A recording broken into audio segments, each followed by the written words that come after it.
Father കളത്തിൽ Mathew MSFS രചിച്ച ഈശോ വാഴട്ടെ എന്ന ഗ്രന്ഥം ധ്യാനോപാസകർക്കും ധ്യാന വ്യാഖ്യാതാക്കൾക്കും ഒരു കൈപ്പുസ്തകമാണ്. അധ്യായം 2 സ്നേഹമായ ബലി. മത്തായി 26 മുതൽ 30 വരെ. 1 Korinthos 11:23 മുതൽ 30 വരെ. മർക്കോസ് 14:22 മുതൽ 26 വരെ. ലൂക്ക 22:14 മുതൽ 20 വരെ. സത്യമായും നീ സർവവിധ ശുശ്രൂഷയ്ക്കും എല്ലാ മഹിമയ്ക്കും അനന്തമായ സ്തുതിക്കും യോഗ്യനാവുന്നു. മിശിഹാനുകരണം പുസ്തകം 3 അധ്യായം 10 നമ്പർ 4. ബുദ്ധിമാനായ ഒരു ചക്രവർത്തി ഉണ്ടായിരുന്നു. ഒരിക്കൽ ചക്രവർത്തിയുടെ സന്നിധിയിൽ 2 വ്യക്തികൾ 2 ഏക്കർ സ്ഥലത്തെക്കുറിച്ചുള്ള വഴക്കുമായി ചെന്നു. ചക്രവർത്തി പറയുന്നത് പോലെ 2 വ്യക്തികളും അനുസരിക്കുവാൻ തയ്യാറാണെങ്കിലും 2 പേരും ഒരേ സ്ഥലത്തിനു വേണ്ടി പൂർണ്ണമായി വാദിക്കുന്നു. ഈ വസ്തു മുഴുവൻ എന്റേതാണ് എന്ന് ഇരുവരും തർക്കിക്കുന്നു. അതിനാൽ ചക്രവർത്തിക്ക് അവരെ രമ്യതയിൽ എത്തിക്കുവാൻ കഴിഞ്ഞില്ല. കാരണം അവരിൽ സ്നേഹമില്ലായിരുന്നു. സ്നേഹത്തിന് മാത്രമേ അവരിനു വേണ്ടി ബലിയർപ്പിക്കുവാൻ സാധിക്കൂ. ആയതിനാൽ അവരിൽ ഒരാളെ ചക്രവർത്തി വിളിച്ച് സ്ഥലത്തിനു തുല്യമായ പണം കൊടുത്തു. അവൻ പോയി 2 ഏക്കർ സ്ഥലം വാങ്ങിച്ചു. അയാൾ സംതൃപ്തനായി. മറ്റേയാൾക്ക് സ്ഥലവും നൽകി. അയാളും സന്തോഷത്തോടെ പോയി. മത്തായിയുടെ സുവിശേഷ ഭാഗം പുതിയ ഉടമ്പടിയെ വിളിച്ചറിയിക്കുകയാണ്. ജൂൺ മാസത്തിലാണ് കത്തോലിക്ക സഭ ത്രിത്വത്തിന്റെയും തിരുശരീരത്തിന്റെയും തിരുഹൃദയത്തിന്റെയും തിരുനാളുകൾ ആഘോഷിക്കുന്നത്. യേശു എല്ലാവരെയും എന്നേക്കുമായി കൂദാശയിൽ സ്നേഹിക്കുന്നു. സ്നേഹത്തിന്റെ കൂദാശയാണല്ലോ വിശുദ്ധ കുർബാന.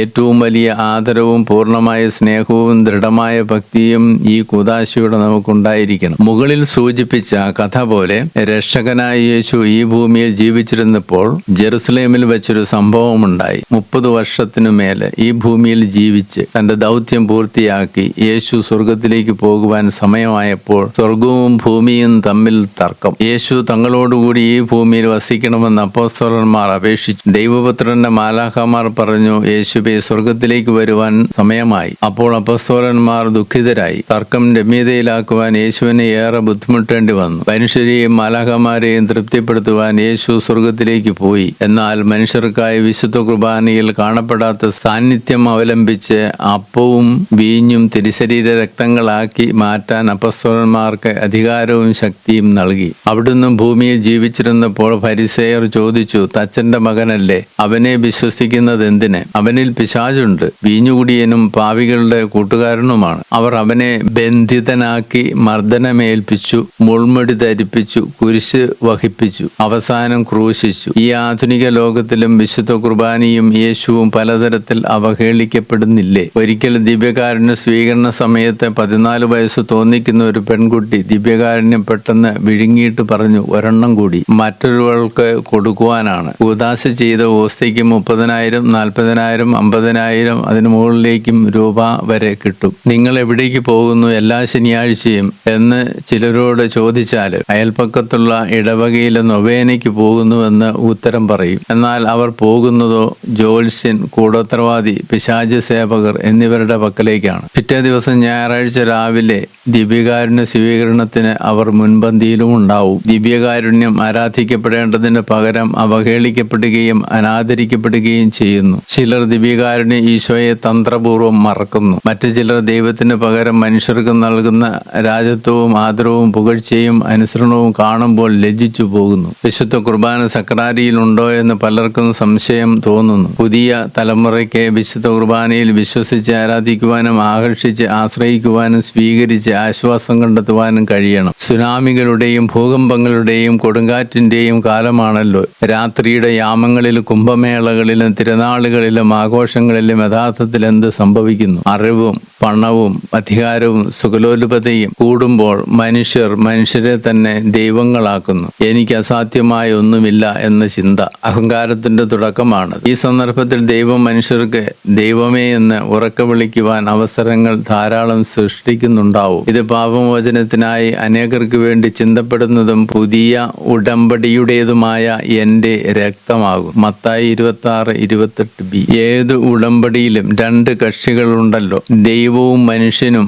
ദൈവത്തെ പ്രതിനിധാനം ചെയ്യുന്ന അൾത്താരയിലും മനുഷ്യനെ പ്രതിനിധാനം ചെയ്യുന്ന പ്രമാണിമാരുടെയും മേൽ പഴയ നിയമത്തിൽ രക്തം തളിച്ചിരുന്നു. അപ്പവും വീഞ്ഞും കൂദാശകർമ്മത്തിലൂടെ തിരുശരീര രക്തങ്ങളാകുന്നു. ദൈവ മനുഷ്യ ബന്ധത്തിന്റെ ഉടമ്പടി മുദ്ര വയ്ക്കപ്പെടുന്ന രക്തം ദൈവപുത്രന്റെ രക്തമാണ്. അനന്തരം സ്തോത്രഗീതം ആലപിച്ചിട്ട് അവർ ഒലിവ് മലയിലേക്ക് പോയി. മത്തായി 26:30. ഒലിവ് മലയിൽ വെച്ചാണ് അബ്സലോം സ്വന്തം പിതാവായ ദാവീദിനെതിരെ കലാപം ഉയർത്തിയത്. 2 സാമുവേൽ 15, 30, 31 വചനങ്ങൾ. സ്വന്തം ശിഷ്യൻ ഗുരുവിനെ ഒറ്റിക്കൊടുക്കുന്നത് അവിടെ വെച്ചായിരുന്നല്ലോ. എന്തുകൊണ്ട് ഈശോ വിശുദ്ധ കുർബാനയിൽ വസിക്കുന്നു? ഒരു പക്ഷേ കിട്ടേണ്ട ബഹുമാനവും സ്നേഹവും സന്തോഷവും ആരാധനയും കിട്ടാഞ്ഞിട്ടാണോ? സന്തോഷം വർദ്ധിപ്പിക്കുവാനാണോ? യേശു മരിച്ചവരിൽ നിന്ന് ഉയർത്ത് മഹത്വപ്പെട്ട് പിതാവായ ദൈവത്തിന്റെ വലത്ത് ഭാഗത്തിരിക്കുന്നു. സ്വർഗത്തിലും ഭൂമിയിലുമുള്ള സർവാധികാരവും യേശുവിനുണ്ട്. മാലാഖമാർ അവിടുത്തെ ശുശ്രൂഷിക്കുന്നു.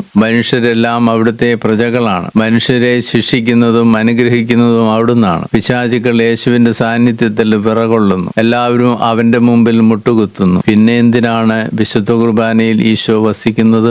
മനുഷ്യന് ഇതിനുത്തരം കണ്ടുപിടിക്കാനാവുമോ? എല്ലായിടത്തും എല്ലായ്പ്പോഴും എല്ലാ സമയത്തും അവിടുന്ന് മനുഷ്യനോടൊപ്പമായിരുന്നു. മനുഷ്യനെ ആവോളം സ്നേഹിക്കുവാൻ അവിടുന്ന് വിശുദ്ധ കുർബാനയിൽ എന്നും വസിക്കുന്നു. ഇതായിരുന്നു യേശുവിന്റെ പ്രേരക ശക്തി. മനുഷ്യനു വേണ്ടി അതിയായി ദാഹിക്കുന്ന ഹൃദയം യേശുവിൽ നാം കാണുന്നു. അതുകൊണ്ടാണ് ഈശോ പറഞ്ഞിരുന്നത്, ലോകാവസാനം വരെ ഞാൻ നിങ്ങളോടുകൂടെ ഉണ്ടായിരിക്കും. അതെ, സ്നേഹം മാത്രം അവിടുത്തെ ലക്ഷ്യം. ഈ സ്നേഹം നമുക്ക് അനുഭവിക്കാം. പരിശുദ്ധ അമ്മേ, മനുഷ്യരുടെ ദൈവത്തോടുള്ള സ്നേഹത്തിന്റെ വിടവ് നികത്തി ത്രിത്വൈക ദൈവത്തിൽ വിശ്വസിച്ച് ആരാധിക്കുവാൻ അനുഗ്രഹം വാങ്ങിത്തരണമേ. പുതിയ ഉടമ്പടിയും പീഡാനുഭവ പ്രവചനവും ഈശോയുടെ അവസാനത്തെ പെസഹാഭക്ഷണവും വിശുദ്ധ കുർബാനയുടെ സ്ഥാപനവും വിശുദ്ധ ലൂക്കായുടെ സുവിശേഷത്തിലെ 22-ാം അധ്യായത്തില് 14 മുതൽ 20 വരെയുള്ള തിരുവചനങ്ങളിൽ നാം വായിക്കുന്നു. ഇത് എന്റെ ശരീരമാണ്, സഭയുടെ ജീവനാണ്, യേശുവിന്റെ ജീവനുമാണത്. വിശുദ്ധ ലൂക്കാ സുവിശേഷകൻ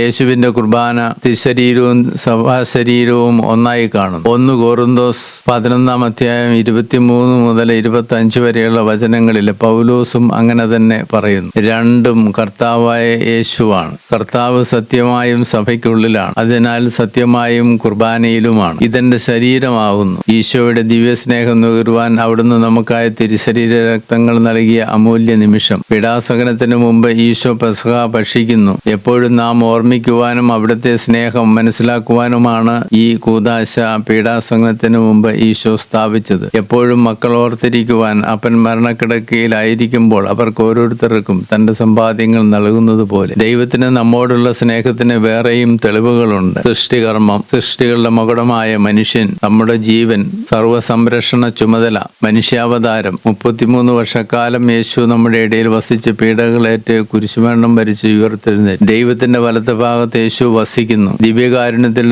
നിത്യം വസിക്കുന്നു. സ്വർഗത്തിൽ നിന്ന് മന്ന വർഷിച്ചവൻ, മോശയ്ക്ക് സീനായി മലമുകളിൽ വെച്ച് കൽപ്പന നൽകിയവൻ, തീച്ചൂളയിൽ നിന്ന് 3 യുവാക്കളെ രക്ഷിച്ചവൻ, സിംഹക്കുഴിയിൽ നിന്ന് ദാനിയേലിനെ രക്ഷിച്ചവൻ, ദിവ്യകാരുണ്യത്തിൽ വസിക്കുന്ന ദൈവം നമ്മോടുകൂടി ഉണ്ട്. പരിശുദ്ധ ത്രിത്വത്തിലെ യേശുവാണ് പുൽക്കൂട്ടിൽ ജാതനായത്, 3 രാജാക്കന്മാരാൽ ആരാധിക്കപ്പെട്ടത്, ഈജിപ്തിലേക്ക് പലായനം ചെയ്തത്, യാത്രാമധ്യേ നഷ്ടപ്പെട്ടത്, ദേവാലയത്തിൽ വെച്ച് കണ്ടുപിടിക്കപ്പെട്ടത്, വെള്ളം വീഞ്ഞാക്കിയത്, അന്ധന് കാഴ്ച നൽകിയത്, ഊമന് സംസാര ശേഷി നൽകിയത് എല്ലാം യേശുവാണ്. സ്നാപക യോഹന്നാനിൽ നിന്ന് സ്നാനം സ്വീകരിച്ചവൻ, മരുഭൂമിയിൽ വെച്ച് പിശാചിനാൽ പരീക്ഷിക്കപ്പെട്ടവൻ, യോഹന്നാൻ തടവിലടയ്ക്കപ്പെട്ടപ്പോൾ ദൗത്യം ഏറ്റെടുത്തവൻ, ശിഷ്യന്മാരെ തിരഞ്ഞെടുത്തവൻ, അഷ്ടസൗഭാഗ്യങ്ങൾ പ്രഖ്യാപിച്ചവൻ, ധാർമ്മികതയുടെ പുതിയ കാഴ്ചപ്പാട് നൽകിയവൻ, കുഷ്ഠരോഗിയെ സുഖപ്പെടുത്തിയവൻ, ശതാധിപന്റെ ഭൃത്യനെ സുഖപ്പെടുത്തിയവൻ, പത്രോസിന്റെ അമ്മായിമ്മയെ സുഖപ്പെടുത്തിയവൻ,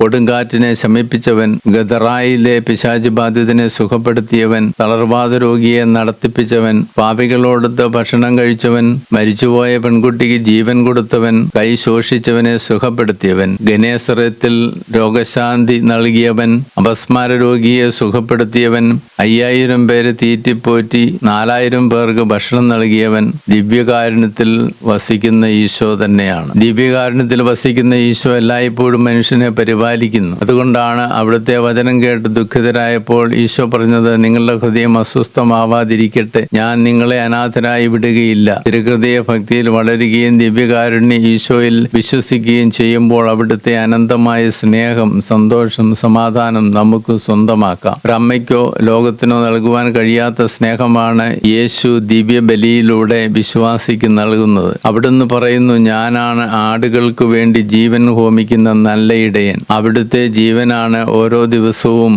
ഓരോ ബലിയിലും യേശു നൽകുന്നത്. നല്ലവരോടും പാപികളോടും യേശു ഒരുപോലെ സ്നേഹം കാണിക്കുന്നു. എങ്ങനെ പ്രതിസ്നേഹം അവിടുത്തേക്ക് നൽകുവാൻ മനുഷ്യന് കഴിയും? പാപത്തെയും പാപ സാഹചര്യങ്ങളെയും ഉപേക്ഷിച്ച് കൽപ്പനകളിലൂടെ മനസാക്ഷി കുത്തില്ലാതെ ജീവിച്ച് മറ്റുള്ളവരിൽ യേശുവിനെ ദർശിച്ച ദിവ്യകാരുണ്യനാഥന് തിരിച്ച് സ്നേഹ സമ്മാനം നമുക്ക് നൽകാം. ചിലരുടെ നാവിൽ ഞാനുണ്ട്, എന്നാൽ അവരുടെ ഹൃദയത്തിൽ മിക്കവാറും ഇല്ല. മിശിഹാനുകരണം പുസ്തകം 3 അധ്യായം 4 നമ്പർ 4.